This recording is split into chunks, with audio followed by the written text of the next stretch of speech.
একটা লাশকে অনেকক্ষণ রাখলে খারাপ জিনেরা ওই লাশকে নিয়ে যেতে চাই। বন্ধুরা, আজকের এই সত্যিকার ভূতের ঘটনাটি পাঠিয়েছে নাইমুল ইসলাম, বাংলাদেশের ঢাকা থেকে। আর এই ভৌতিক ঘটনা ঘটে তার শিক্ষক মারুফ এর সাথে। আজকের বিশেষ প্রশ্ন, তোমরা কি কেউ কখনো রাতে কোনো মৃত মানুষকে অনুভব করেছ? আর করে থাকলে সে কে ছিল?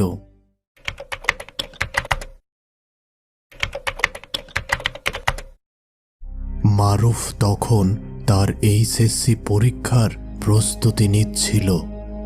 একদিন সে ও তার দুই বন্ধু মহিম ও সোহাগ সিদ্ধান্ত নিল তাদের পরীক্ষা শেষে তারা কোথাও বেড়াতে যাবে।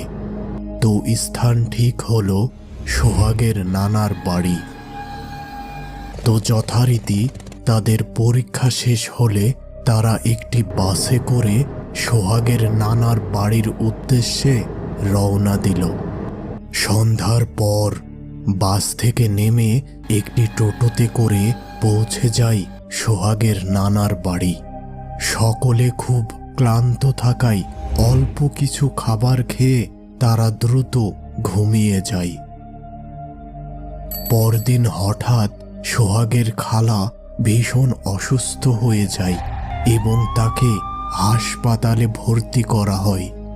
ওই দিন বিকেলের পর মারুফ একা একা বেশ কিছুটা দূরের একটি দোকানে যেয়ে সিগারেট ও চা খাওয়া শুরু করে। কিছু সময় পর তার ফোনটি বেজে উঠল। সোহাগ ফোন করেছে। এই শোন, আমরা বেশ কিছুটা দূরে ঘুরতে যাচ্ছি।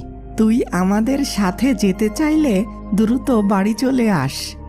না, এই সন্ধ্যায় কোথাও যেতে ইচ্ছে করছে না, তোরা চলে যা।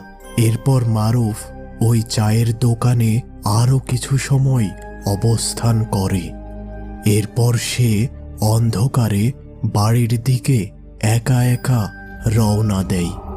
বেশ কিছু সময় হাঁটার পর সে বাড়ি পৌঁছে যায়, কিন্তু বাড়ির অবস্থা দেখে সে বেশ অবাক হয়। বাড়িটি সম্পূর্ণ অন্ধকার, কোথাও কোনো